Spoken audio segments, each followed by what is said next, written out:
Karachi, Pakistan's New York City, the biggest and most important commercial metropolis. It's the world's second largest city, following Mumbai in terms of population, whereas geographically it stands 28th largest city of the world. It's Pakistan's premier center for banking, industry and trade.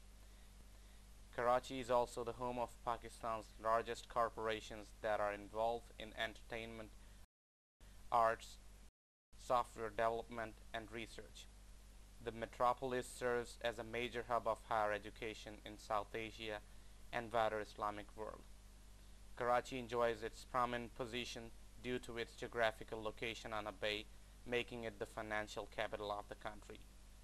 On one hand, major development projects such as Lyari Expressway and IT Tower are underway, whereas on the other, people are deprived of basic necessities of life like passes along Lyari River.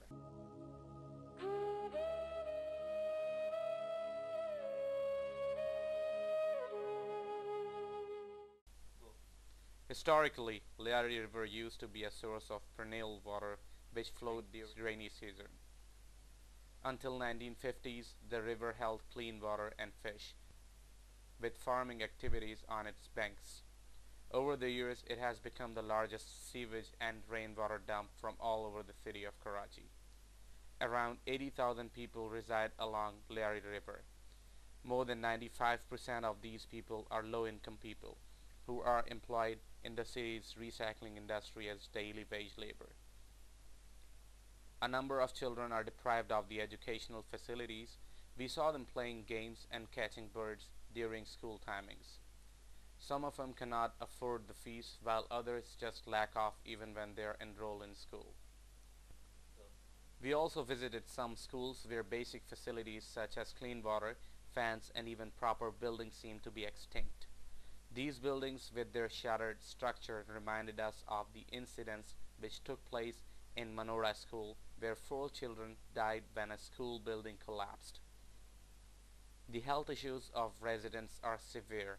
A number of children and young adults alongside Lyari River die of infectious diseases every year, and of these, 90% of victims are of 6 deadly diseases, namely pneumonia, TB, diarrhea, malaria, hepatitis, and diarrhea. Yet most of these illnesses can be prevented easily with a little care and precaution. One of the local residents, Shahida Begum, told us, "We face every possible problem. Our life is as hard as a stone. We borrow electricity from our neighborhood because we do not have electricity in our houses.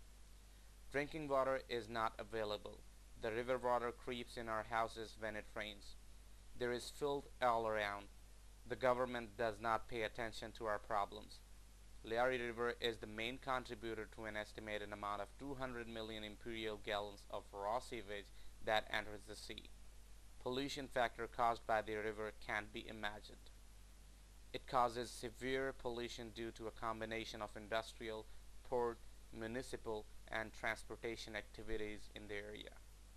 The coastline is being overwhelmed with waterborne pollution being discharged in the shipping process into the marine environment." An elderly local Jamila Begum speaking to us said, "There is no sewerage. The water creeps up in the house and carries our beds away. The children do not have educational facilities. There is garbage all around. We have been continuously complaining, but the government does not provide us with an alternate residence. Sometimes the river smells a lot.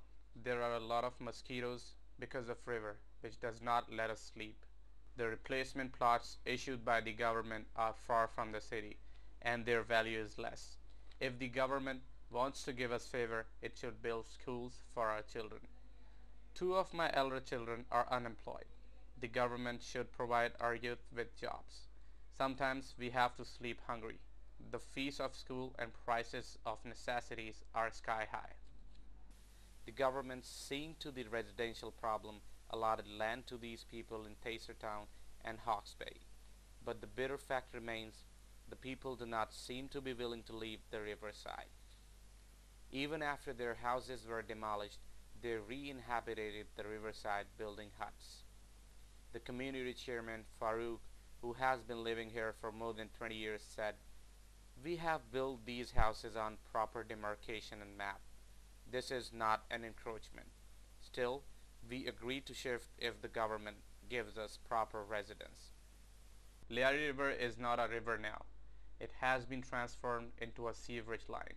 The river has become a shelter for drug addicts in night. Police does not take action against them. There are no bridges to cross the river. There are no hospitals in neighborhood, and it takes 30 minutes to reach a nearby hospital. We don't have schools and colleges for our youth.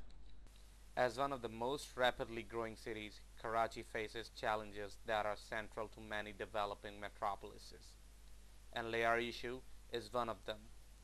The government needs to take concrete steps to provide these people proper dwellings and houses which are free from garbage, sewage, and lack of facility. The government has neglected the issues of these people since independence, and now is the time it should show results in development of this area, as has been done in the other areas of the city.